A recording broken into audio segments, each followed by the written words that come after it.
it's most merciful. I seek refuge in God from Satan.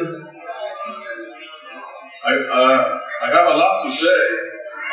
I don't know why, it all came to my head.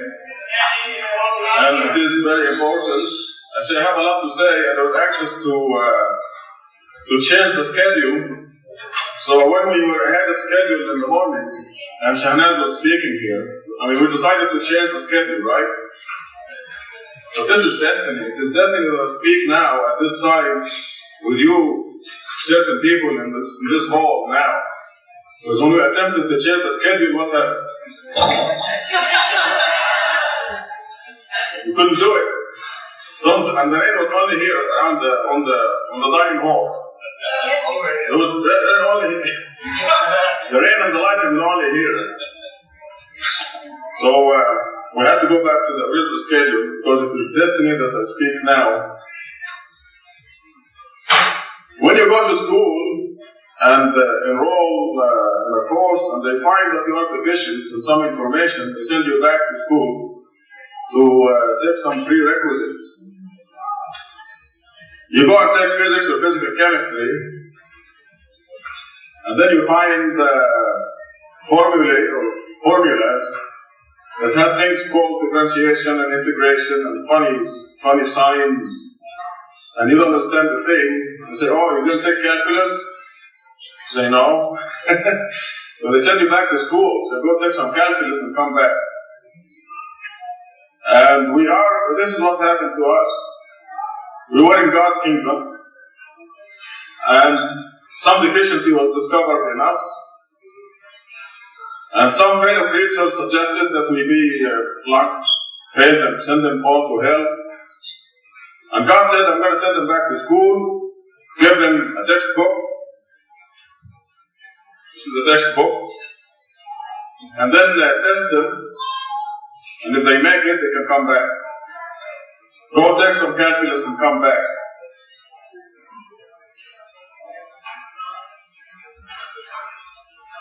After making this statement and realizing that we are here in school to take some additional courses, we are receiving a lot of information, and we are going from test to test.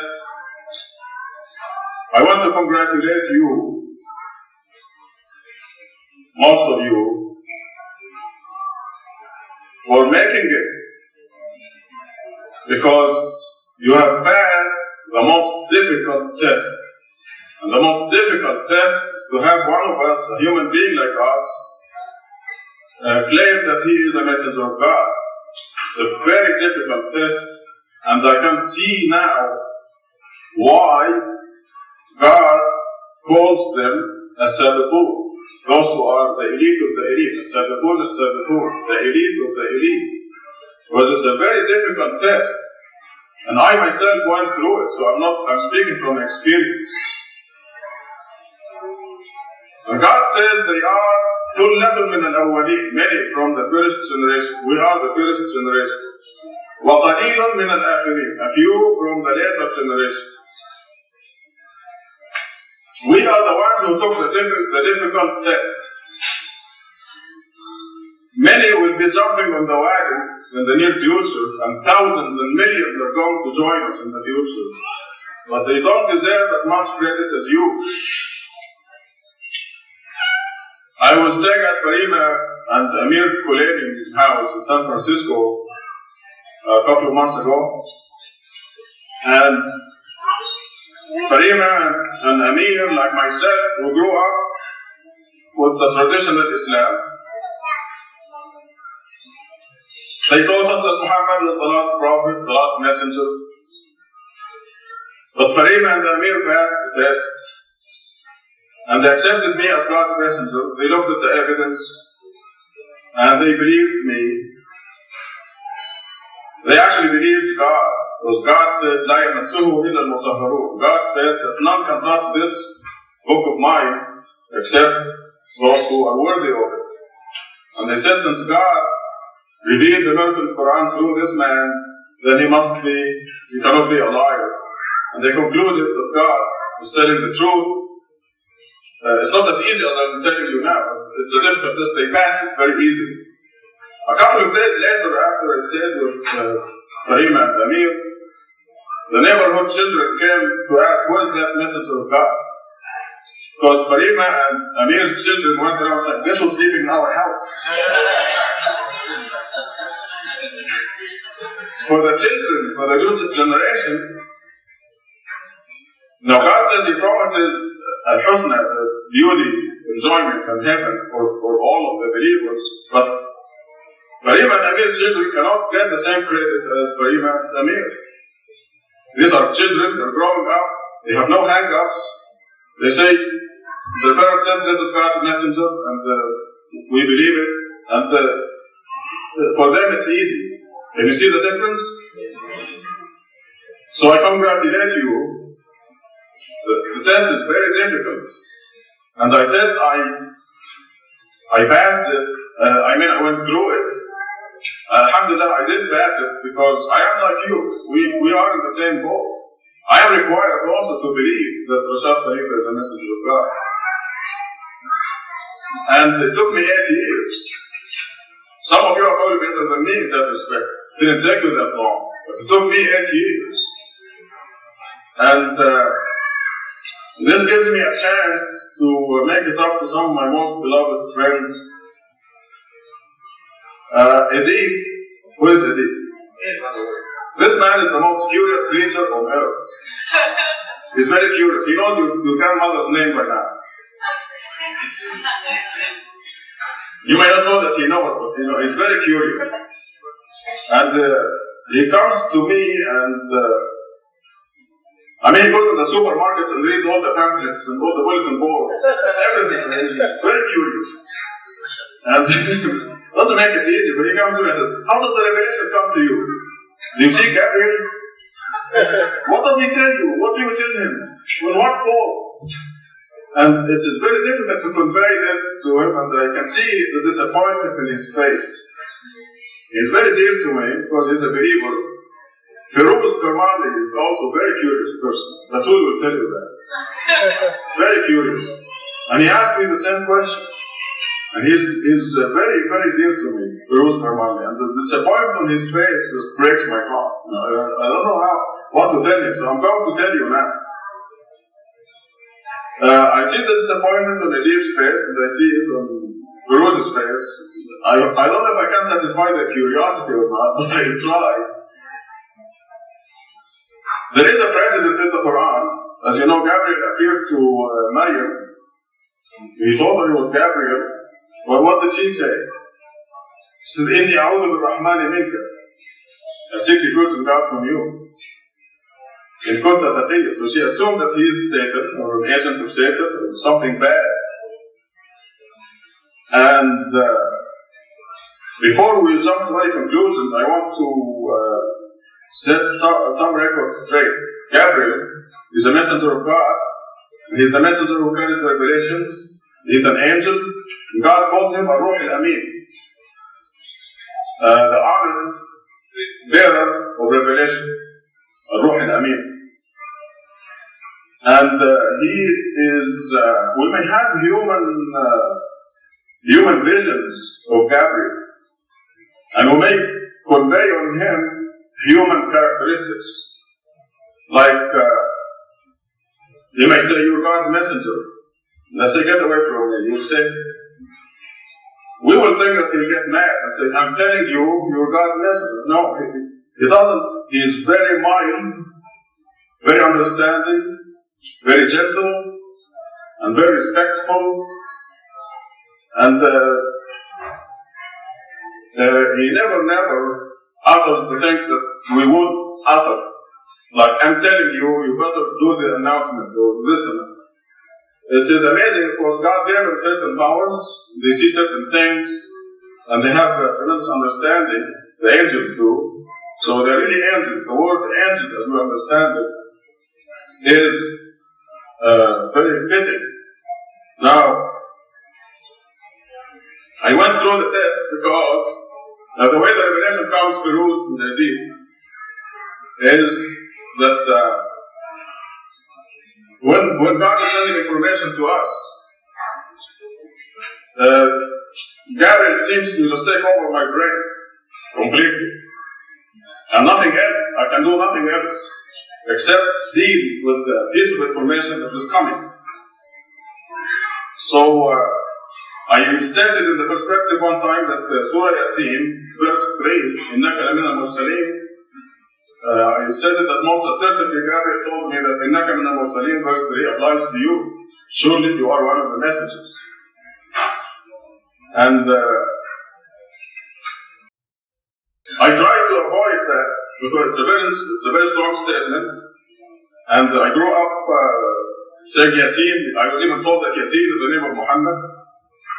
But my brain was taken over, and you are one of the messengers. I say, go away, you Satan, which is what Mary said. And then a very mild and very gentle debate will go on. Why do you think I'm Satan? Didn't you say, A'udhu billahi minash shaitanir rajeem? I will actually say this. I will say, A'udhu billahi minash shaitanir rajeem. I seek refuge in God from Satan, the rejected. And I would say, Rabbi, A'udhu bika min hamazati shayateen. My Lord, I seek refuge in you from the whispers of the devil. Wa a'udhu bika Rabbi an yahdurun. And I seek refuge in you, my Lord, that they come close to me. And the debate will say, you said these statements, don't you believe God? Did He protect you? I am not Satan. And this is when Maryam said, I seek refuge in God from you. She said, A'udhu bi-Rahmani minka. I seek refuge in the most gracious from you. And kunta taqiyya. If this means anything to you, in other words, you will understand what I'm saying. If you are really Gabriel. Gabriel appeared to Maryam in the form of a human being. This did not happen. In my case is strictly here. So I dismissed the thought, but then I'm totally incapacitated as far as thinking is concerned, or doing anything. So I ignored the thought and I said, I'm going to read some Quran. Then I opened the Quran and my brain is taken over. You are one of the messengers. Surah Yasin 3 applies to you. So this is, I hope I satisfy at least some of the curiosity of Hadith. I know tomorrow will come up with some other question. But it was very difficult. I think I need to make a correction also. I was never asked to make the announcement. I think the way I put it down, I may not have expressed myself. I was never ordered, until the time of the announcement. In the 8 years before that, I was not ordered, but it was implied. Like I said, there is gentleness and mildness. And obviously there was destiny, there was a certain time for the announcement. But I was just told in this fashion, through all the information, that you are God's messenger, and I went on my merry ways, saying I would preach the word of God alone, the worship of God alone. We don't need any announcement. They said, okay, fine, okay, I know I'm God's messenger, fine, leave me alone. This kind of thing. And then, in the first conference, Satan wanted to spoil that and jump the gun and do something. And Susan Ray kind of let the cat out of the bag from pure speculation. And then at that time, because Ismail is here, I'm going to relate his part. Catherine Colton was just telling me that when that happened and there was a big commotion, she went in the room and she found Ismail Barakat and Qasim Ahmad in Malaysia and Mehri and Mahmoud Darouz conferring about this disaster. And Ismail Barakat was pacing the room. He was very angry and he made a statement that Catherine heard. Ismail is here. And he said, I'm going to ask him point blank if he is God's messenger or not. He was whispering, by the way. But Catherine heard him loud and clear. And he was determined to ask me. At the same time, I was praying very hard. So please God, don't let anybody ask me point blank, are you God's messenger? Because I would have told him. I would have said yes at the time. Rashad, I asked you a question, but you didn't answer me. What was that? I said, your name has been mentioned in Quran 19 times, 86. But that is significant. What's your idea about this? That was correspondence, right? Yes. So I didn't answer you. That was easy. Then I was in San Francisco and people were in a lot of turmoil. Many of you were there.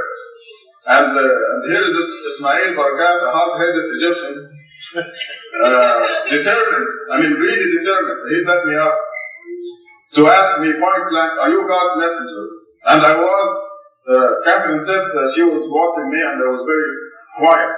What she didn't know, maybe she knows now, but I was praying very hard. Please God, don't let anybody ask me that question. I don't need anything like this. I'm going to preach your word alone and work for you alone. Now what happened this night? I'll give you 2 minutes. You were determined. Yeah. And we discussed it with Pastor Ahmed. And we had gone to San Francisco to knock down idols. We didn't want any new ones, you see. So we looked through the Quran, and to us, the messenger was the one who received scripture. And this guy didn't receive any scripture, not as far as we know. And if he says that he received scripture, he's a liar. So I was determined to ask him point blank and get the thing over with. And God is my witness. I couldn't open my mouth to ask that question. Thank you.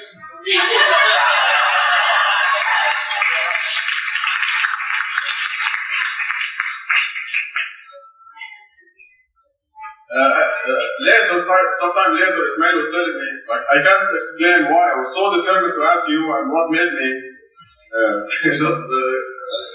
I didn't do it. So obviously God answered my prayers.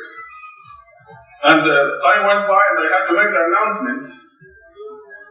And I said some of you may be ahead of me because I really agonized over that khutbah, the sermon on Friday. How would I tell my friends, brothers and sisters about this announcement? How many of them would I lose? I love them very much. I want them to go with me, inshallah, to heaven. And I dreaded losing any of them. So I had a sleepless night. Then I go for the khutbah on Friday, and very eloquently, as eloquently as I can, I deliver the khutbah, and I tell them that I am ordered to announce that I'm God's messenger. Then I go to Catherine Cotton, for example, and I have to just bring to you my condition at the time. Okay? I'm sweating away. What do you think of this, Catherine? She said, I'll do that all along. What is the big deal? Then I turned to Muhtasham and Susan and they said, what took you so long? Here I am, I'm out of breath and I'm sweating away. These guys knew all along. The funniest one was Lori also. She said, well, so what's the big deal? I'm about to die, I have a heart attack or something. And all these guys already knew somehow, without an announcement, just like I knew without an announcement. The funniest one was Ihsan Ramadan. Where's Ihsan? Raise your hand. Yeah. Ihsan was going to our children saying, this man is the messenger of God.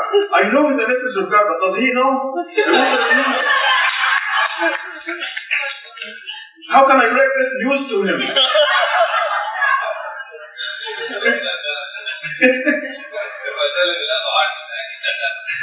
When these guys were ahead of me, and of course I told you what my daughter said. This is the toughest test. It is very tough, and I congratulate you. And that's why I went into Lent.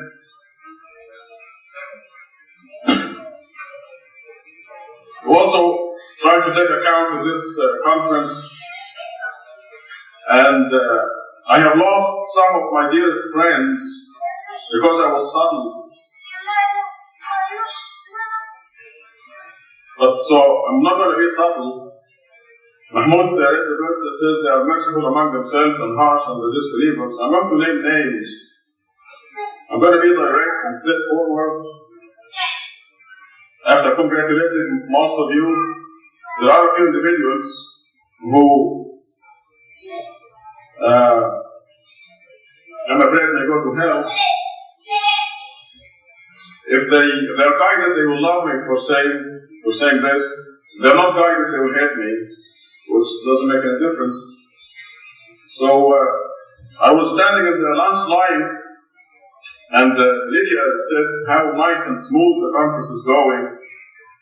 And Kathy Robinson took the word out of my mouth and said, "It's not over yet." So Lydia almost jumped and I said, "What do you mean?" I said, "Yeah, it's not over yet. Wait till you hear me." So I may cause a lot of turmoil.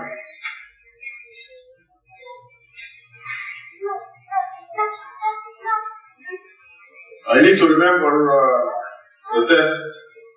Yes, the test is very difficult, but if the person is not a believer, it is amazing how flimsy the test can be.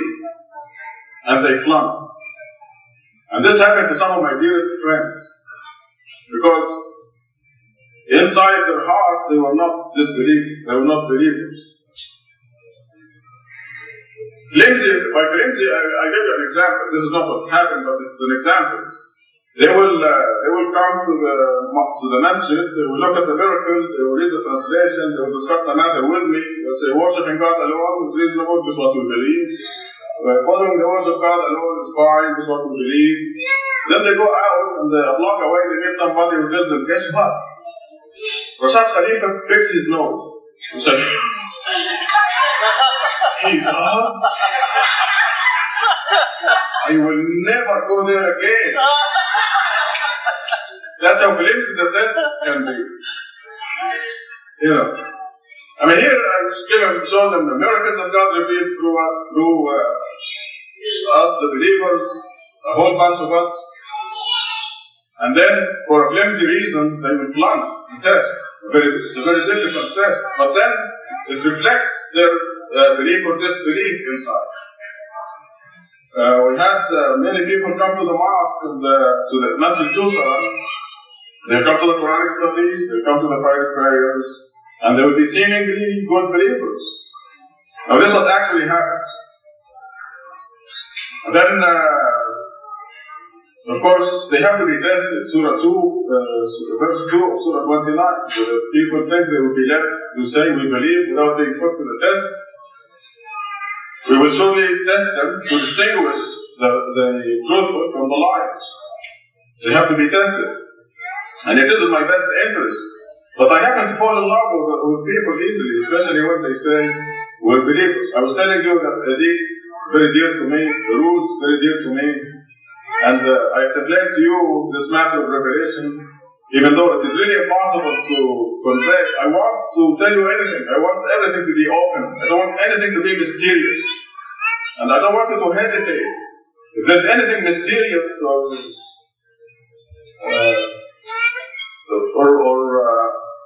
taboo or something, there's no taboo, there's no mystery. You come forward and ask. But why are they dear to me? It's because they're believers. One of the best advantages of being God's messenger is that I get to know the believers, true believers. It's such an honor because believers are a rare, precious commodity. God said so in the Quran. God says most people, no matter what you do, will not believe, and most of those who believe will follow idol worship. So it is in my best interest that people go through the test and the hypocrites are sifted away. But like I said, I happen to fall in love with these people. So we have these people come to the masjid, appear to be nice, good believers, and then the test. And Satan sent a man who is very eloquent and very clever, a man who does not do the 5 prayers, claims to be a Muslim, and as he sips his whiskey, he tells them, Rashad Khalifa is bad. It's not exactly he fixed his nose, but he doesn't keep his word. Or he scratches his left ear occasionally. Some flimsy real, and they say, oh, okay, then we'll not go to the mosque again. So, it reflected, It hurts me. But again, it explains why I congratulate you for passing the test. The most difficult test. The test of messengership.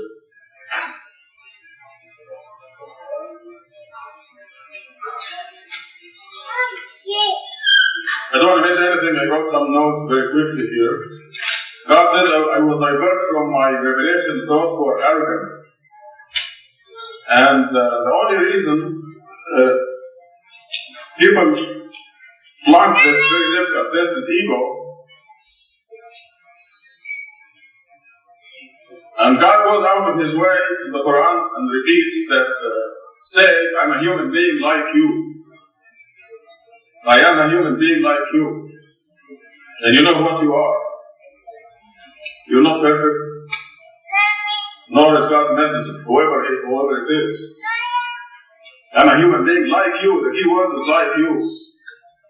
But what is God's messenger? He's a person through whom God is sending information. And the messenger himself is required to listen to this information and is required, like you, to look at it and believe it or disbelieve it. And it's the same difficulty that you're going through. But it is information from God. That's why God says, "Man yuti' ar-rasul faqad ata'a Allah." Whoever obeys the messenger is obeying God. This doesn't mean idol worship, which is used frequently to flunk some people. You're idolizing Rashad. We know better than that. We're listening to the information that is coming from God. There is another verse that says, فَلَا وَرَبِّكَ. It's a very strong verse. فَلَا وَرَبِّكَ. God is saying, no, by your Lord. فَلَا وَرَبِّكَ لَا يُؤْمِنُونَ. They are not believers. حَتَّى يُحَكِّمُوكَ. Until they ask your judgment. فِيمَا شَجَرَ بَيْنَهُمْ. In whatever opinions they dispute. ثُمَّ لَا يَجِدُوا فِي أَنفُسِهِمْ حَرَجًا. And then they find no hesitation in them whatsoever. مِمَّا قَضَيْتَ about your judgment. وَيُسَلِّمُوا تَسْلِيمًا. Very powerful word. وَيُسَلِّمُ, submit completely. This فَلَا وَرَبِّكَ لَا يُؤْمِنُونَ. By your Lord they are not believers.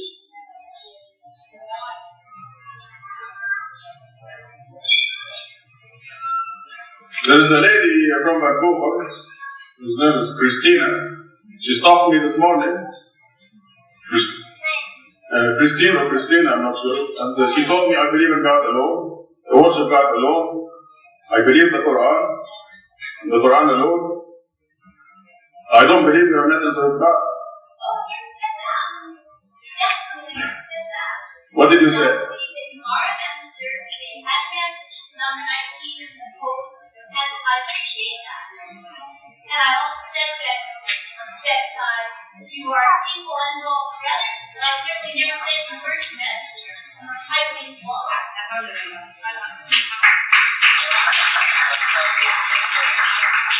We had the same incident in Vancouver, where privately between her and me, she said, I don't believe you're a messenger of God.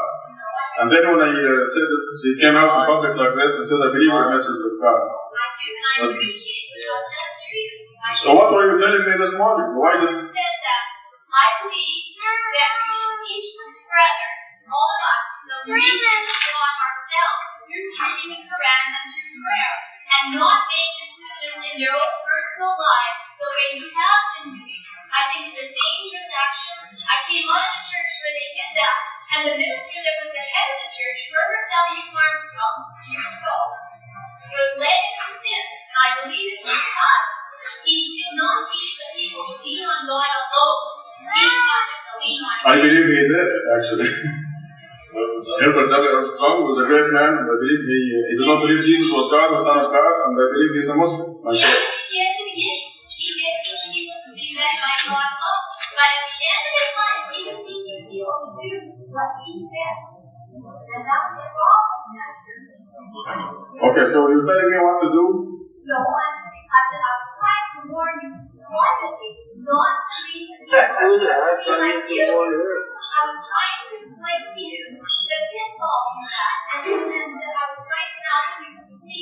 The main people to be led by God on their own. They're reading the Quran and prayer. That's where God is. Okay, I want to read the last verse of Surah 58. Go on ahead.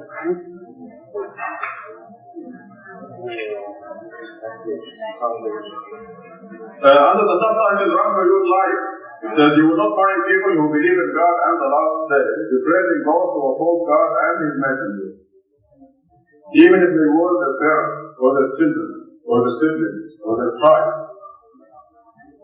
You will not find people who believe in God and the last day, praising both to oppose God and His messengers.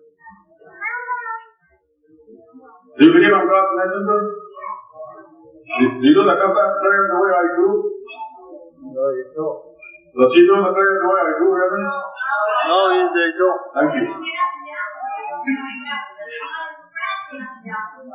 Well, if you receive letters in Vancouver from all over the world, okay. Okay, can I have them? I will read them. Can I have them? They never do enough for God. And this is one problem. Okay, I'm glad you brought this up because I remember this satanic principle of do not judge. Okay, I want you to be aware of this statement. Do not judge. This, one of the names of this book is Al-Qur'an, the criteria. With which we are to judge. It's the second most famous principle, and you hear it every day. Do not judge. By God, we can judge because we have the law. They judge by the human law. We can judge by God's law. When God says that the disbeliever will go to hell, we can say the disbeliever will go to hell. When God says you do not find people who believe in God and the hereafter befriend those who oppose God and His messenger, and you see some of your most beloved friends breaking this criteria and constantly associating with enemies of God and God's messenger, you have to worry about them. And as I said at the beginning, what I'm about to say, if the people are guided, they will love me for it. If they are not guided, they will hate me for it. Are you saying that I'm an enemy? I don't have down my faith? Is that what you're saying? No, you told me this morning I do not believe in God's messenger, which is, I don't care about this myself, but you're blaspheming against God. For God says, none can touch the Quran except those who are sincere. So if you're, in other words, you're saying I'm a liar. If I'm a liar, you know what this means if I'm a liar? It means that I'm a person who does not believe in the hereafter, a person who does not believe that someday you will face God and will be asked, why did you do this, why did you say that? You're either lying or you forgot. All of them are bad. I'm either a liar, I'm made a mistake, or I forgot. But this is a very serious matter. I start by saying, Now, Susan Ray is about to get into the act, and Susan comes all the way from Europe to tell the people that she knows better Arabic than me, but my translation is wrong. And therefore, we have to have representation of the other side. And you thought this conference is going peacefully. May I interrupt for 1 second? I need a volunteer to take Fardeen, Karima, and Zareen to the airport. I'll be with you in 1 minute. Just 1 minute. Do we have a volunteer to take them to the airport? Okay, Eric's going to take my keys. All this. Oh.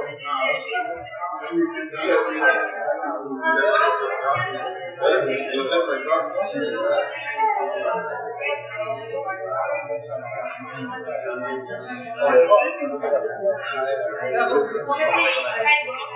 I'm sorry, but they have to catch an airplane.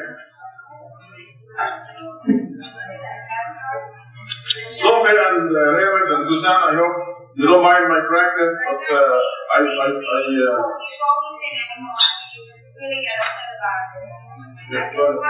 if I never hurt you, or if my family never hurt you, I seek refuge in Allah, consider the rejected one, and I repent. That's all I can say. And may Allah guide us to the right path if we are guided by Satan.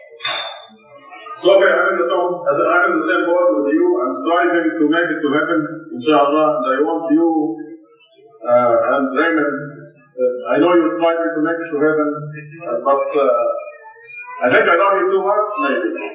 You've been in this movement from day one. You've been solid, but you associate. In fact, Satan is waiting for you in Vancouver right now. Don't you know that? You know that. You know some enemies of God and God's messenger will be waiting for you. And you're going to treat them very nicely. You probably invite them to your house. When I was in Vancouver, you had Lulu McNoon in your house, even though she was blaspheming against me and lying about me. It is this kind of thing. You're doing it out of kindness, Sophie. I'm not attacking you or Reverend. You believe that these are right things. Everybody was telling me you were the disbeliever. Who was the disbeliever? When you was coming to my house, yes. John said to me you were the disbeliever. Who was the disbeliever? You was. Oh, okay. When you arrived at the door, I said, Rashad, you say la ilaha illallah. Even though I was brought up, I was very impressed with Sunni Islam. I said, you say la ilaha illallah, you're welcome in my home, and you don't dare go and stay in a hotel. If you remember at that time, we were facing the Saudis at that time. When Lulu Maktoum came to my home, she came and she said that she wanted to see you. And she wanted to meet with you. This hadith thing she wrote, I didn't know about it. I explained to you until my phone I discussed it with Lulu. I said, Lulu, you're mistaken. She wanted to meet with you the way I said you guys could meet, and if there was a misunderstanding between believers and listeners, you should reconcile. That's the way I look at it. I never look at it in the sense that I was supporting a disbeliever. Well, fine. You can explain as much as you want. When you told me, I can't worried about you when you have people opposing God messenger in your house. When you told me how you felt about it, the girl was on a bus the next day and she was on her way to Alaska. Is this not a fact? Yes, you don't tell the God. I love you for it. I'm happy. See, this is why I'm doing this. Because I hope you will do this in the future. But you will not associate with them in the bit. In other words, you treat them as God wants us to treat them. God says, لا تركنوا, do not lean, لا تركنوا إلى الذين ظلموا, to those who are doing wrong. Susan? No, ask you a question, Rashad. Yes. Dr. Khalifa. Was there any mistake? If it was rather for language or interpretation in your first translation of Quran? The first translation of the Quran, the authorized translation, this translation, I agree with you. every word here is the word of God. This is not my word. No. This is not my translation, this is God's translation. There are certain things Rashad, that I don't understand. Before we open the first box of this Quran, I told the people in Masjid Tucson, this is already obsolete. Because God sent His message in stages, even in the original Quran that the Prophet Muhammad delivered. And I have many examples to show you. So if you find, I want to share a principle. Just a minute. I want to share a principle with all of you. That, like I said, God says, say, I'm a human being like you, which means I'm not perfect, just like you. I pick my nose. For example. no. It's not true. Oh, no. You just exposed. That's why it's not big jokes. Yes. No, there's something I want to say. What I want to share with you is, if you see me as a bad person, then it is your tough luck. If you see me as a perfect person, it's because God wants to guide you. Okay? However, the truth is, I'm not a perfect person. But every one of you have gone through this experience. You meet somebody, and you are really dumb and stupid, and you cannot say a thing to this person to help him. And as soon as the first person leaves, you remember all the verses in the Quran and the things that you needed. It's tough luck with that person. That person will leave thinking that you're a stupid person. And many times you meet somebody and you will be very eloquent and all the Quran verses will come, you'll say the right words. And it's because that person, God wants to guide that person. So the way you perceive me depends on whether God wants to send you away or to bring you to the message. This is a very known principle in the Quran. Okay, I'm gonna. Okay. You want to prove that I made mistakes in this translation, the other translations? No. Okay, what are you trying to prove? Yes. I was the first one who told all these people that you are the messenger of God, and this can never, no one take it away from you, because it is something which is done.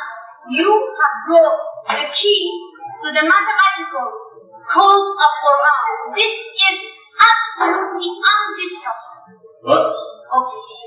I just asked you because this is getting a very, very dangerous situation. I was the one about 1986 that I swear in front of God that I am going to back you up until my last drop of blood. And this I meant it. But I am going to back up the messenger of God. The messenger means exactly what his message is. Your message is absolutely untouchable. You are the messenger for that message. But the situation is getting very dangerous because today, I was saying, looking in the last edition of Quran translated, and I found that there was a difference of meaning. And then when I showed this to one person, this person said, "Do you know better than he does?" Exactly what you are saying, that Susan Ray knows better Arabic than us. This is not the point. Because we are human beings, we are able to make mistakes. And this, if I am showing, it's because this edition should be corrected too, as you are doing it now. But the person is dangerous because this person tells me, if you are saying that this is wrong, you are an unbeliever. This is the danger that I'm talking about. I'm not criticizing you. This is getting very dangerous, Dr. Hamid. You have got to do something about it. You are the one who said, first is the Quran, and the messenger is the Quran.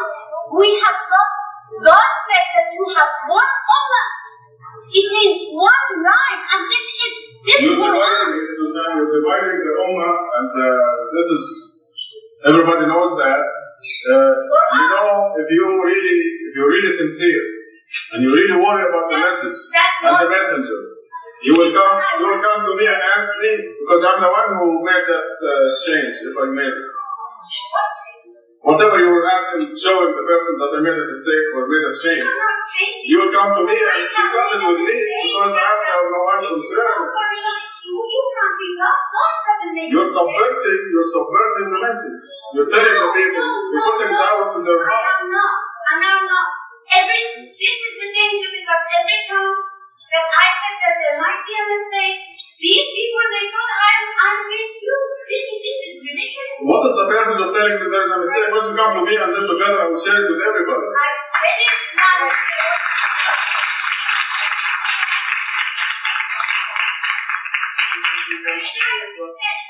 If I'm unaware of it, And last year I experienced something in that one, and I don't want to go through it again, because I couldn't speak. Because they were over me, they are thinking I'm your enemy. I'm not your enemy. Susan, if you're not following the Quran, how the Quran, nothing but the Quran. Last minute of my life. See, if you're not, Susan, last year you spoke and you said lots of things that are not in the Quran. Our principle Which one? here, You should have discussed Rashad. Our principle here is if it is not in the Quran, we do not follow it, we do not believe it. If it is not in the Quran. You have to get rid of all those things. We have got to sit, discuss, and show each other if we are out of Quran or we are not. Yes,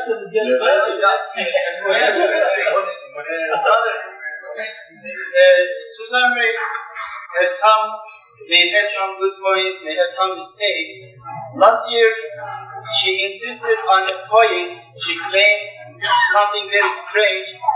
That last year, we had a rough discussion here with you, and one of your claims that now I remember. Can you hear me?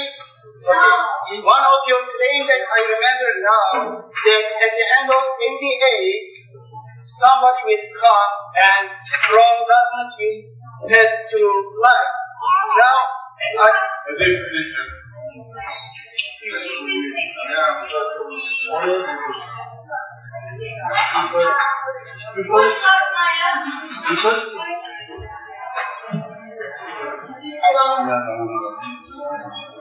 Susan, last year we had a discussion, and we discussed on Yawmuddin, and also you made some interpretation on Surah Al-Nur, light will come, and I received a letter from you in Turkey. When I was in Turkey, you were claimed also, I think you claimed here, I don't remember exactly, but I remember that you claim that you are very sure at the end of 88 this will come.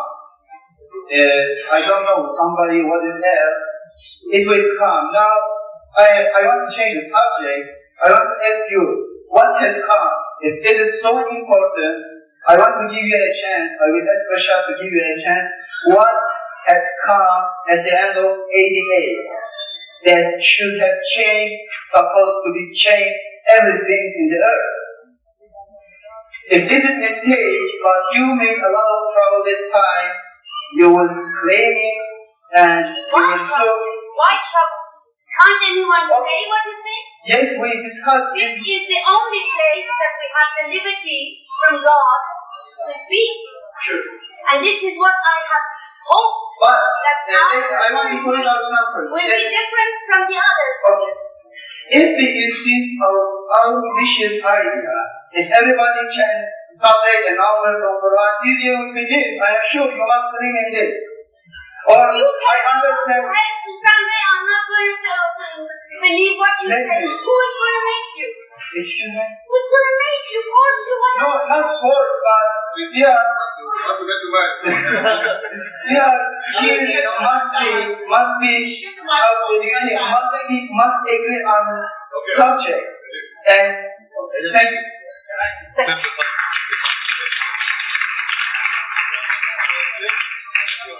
I want to make this clear. We're not going to subvert anything or think behind anybody's back. I want to bring everything out. And I want you to know that I love Raymond and Sophie very much. And I know they are believers. There are things I worry about them, like I worry about my brother or sister or parents. I just worry, Raymond. You know I love you very much. And I know I want you to be in a vanguard of the believers. But you see, it is also dangerous because if you're sucked in anything that God does not want you to do, you influence a lot of people around you who may listen to you also. I can assure you, it took me a lot of struggling and many years Yes. to get where I am today. And it will take something far greater than Christine or anything that you may consider evil to get to my soul. My soul, Michelle, is only going to one place.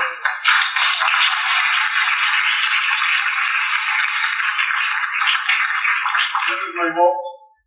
And I know inshallah God will help you achieve that. I think I better close and maybe leave it for questions or reply, but I want to close with a verse in Surah 49 that says, first of all, I'm not a popularity seeker. I don't care if I'm all by myself. This is God's business, it's not my business. I have nothing to do with it. This is God's business. But it is my duty to share with you this verse that says in Surah 49, إِنَّمَا الْمُؤْمِنُونَ, إِنَّمَا is an exclusion letter. meaning the only believers. إنما المؤمنون, the only believers. الذين آمنوا بالله ورسوله, or those who believe in God and His Messenger. ثم لم يرتابوا, and then harbored no doubt whatsoever. This is the definition of the believers. Now, because of what is happening in our generation, we have a tremendous responsibility, and with it there is tremendous blessings that will include us in the elite of the elite, but also tremendous responsibility that brings the worst disaster. If I'm right in my assessment of Christy and what she told me this morning, and unless she is saved by God's mercy, she will be the sorriest person on the day of judgment, because she came so close. She's coming very close. They've been in the same room with God's message and God's messenger, listening and witnessing.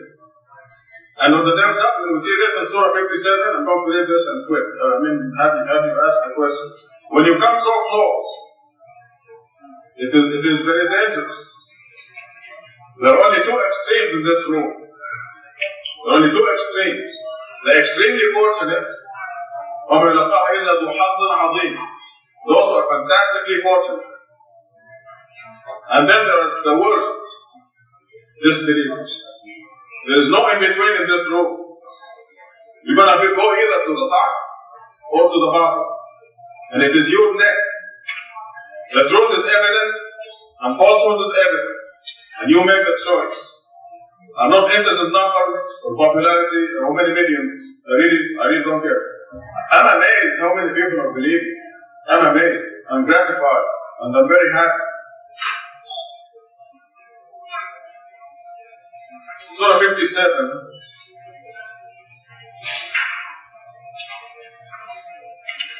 Starting in verse 15. On that day, on the day of judgment, the hypocrite men and women.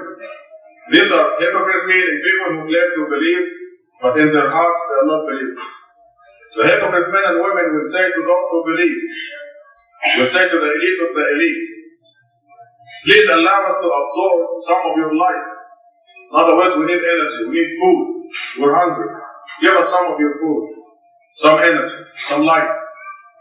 It will be said, go back behind you and seek light. A barrier will be set up between them, whose gate separates mercy on the inner side from retribution on the outer side. They will call upon them, were we not with you? Remember that day in Oracle? We were all sitting at the same meeting hall. Were we not with you? And they will answer, yes. You were with us. But you cheated your souls, hesitated, doubted, and became misled by wishful thinking. Until God's judgment came, you were diverted from God by illusions. So you don't, just by being here doesn't mean you're going to make it to the elite of the elite. God does not want wishy-washies or doubtful people. God wants solid believers. I know them, and you know them. But there are people that I love very much, and I want them all to be elite of the elite. I want you all to be elite of the elite. And I want to end this speech with a happy note that in this hall here exist the most important people on earth and the most important people in the hereafter for eternity. The elite of the elite, and I congratulate you from my heart. Congratulations. And now, if there are any questions or discussions, can we give it 10 minutes this night? Yeah. We'll have 10 minutes. If there are any objections, complaints, anything unclear, Cecilia.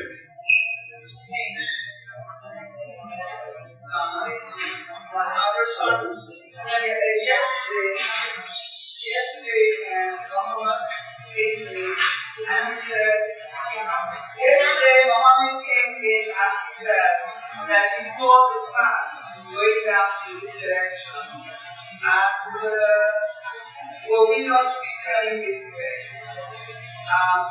him, I was not sure of it, that you know we were made this way. I asked him to sit down. Okay, let me save time. Let me save time. And then today, this morning, the same subject came up. Yeah, let me save time. I'll tell you what the deal is. Okay. You can fly this way and go to Mecca, and you can also fly this way and go to Mecca. So both directions are correct. I'm aware that this is west, but especially here on the west coast, we can go this way. It's perfectly alright. However, if you go that way, you face the kitchen and the noise. If you face this way, you're facing the state. So it's okay, don't worry. أينما تولوا فثم وجه الله.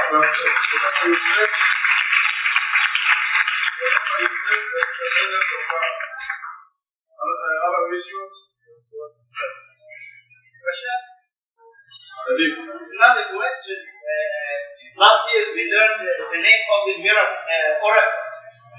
Yes. I want to point out. Are you here or over there? That's my question. Here, but the ceremony will be there. Okay. We have the wedding ceremony here, the reception, and what's the name of it? Recreation. Okay. Where's the bride? Where's the bride? Outside. She went back to the house. Wait, she needs some help clearing up and opening. The conference chairman is going to close the conference, and we'll call him very fast, and then we'll have the wedding after that. Thank you very much. The real battle.